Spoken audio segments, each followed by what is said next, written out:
All right, so I'm going to talk to you a little bit about the quiz that you're going to be taking tomorrow over William Shakespeare and a little bit on Romeo and Juliet.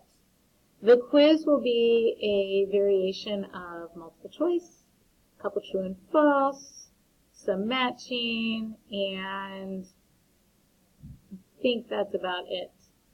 So hopefully you'll be able to find the answers or identify the answers if you see them all out there on the pages for you. So there won't be anything that you have to bring, like short answer or fill in the blank, okay? The answers will be there. You just have to identify which ones are right and which ones are wrong.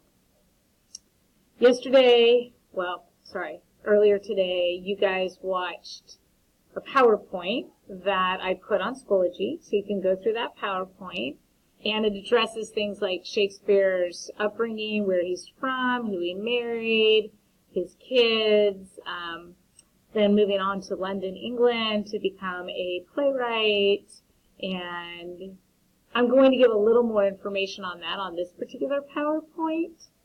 But it did talk about special effects they like to use and who could be on the stage and who couldn't be on the stage in Shakespearean time, when Shakespeare died, and who shut the theaters down because they were immoral, and things like that. So that's all on the PowerPoint that we already discussed in class today. And here's a little bit of additional information.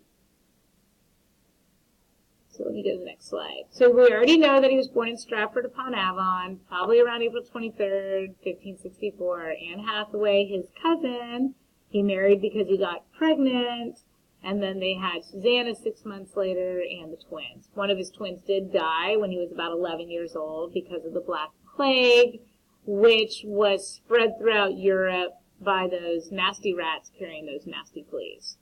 When he went to London, England, to do plays, he went to the Globe Theatre and joined a group called the Lord Chamberlain's Men.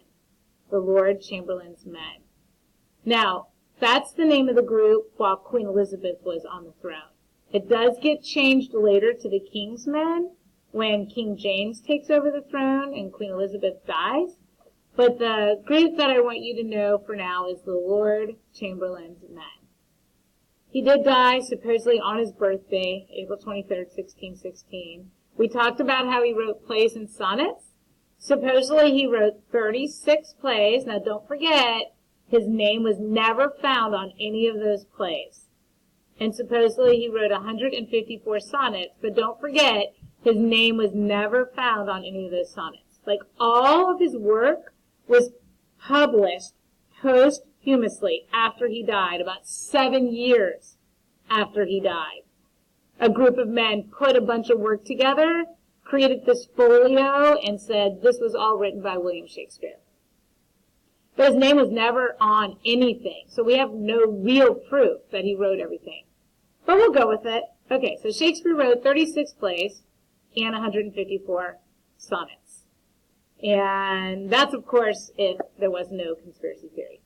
Of his plays, he wrote 3 types. He wrote tragedies, hence Romeo and Juliet. It's very tragic. People try to make the right choices, but they backfire on them, and people die. Comedies, like I think a lot of you read A Midsummer Night's Dream last year. That's one of his comedies. And then histories, like on Henry V or other kings and royalty. He didn't write a lot of histories, but he did write some based on real kings that lived. So there's some information to remember.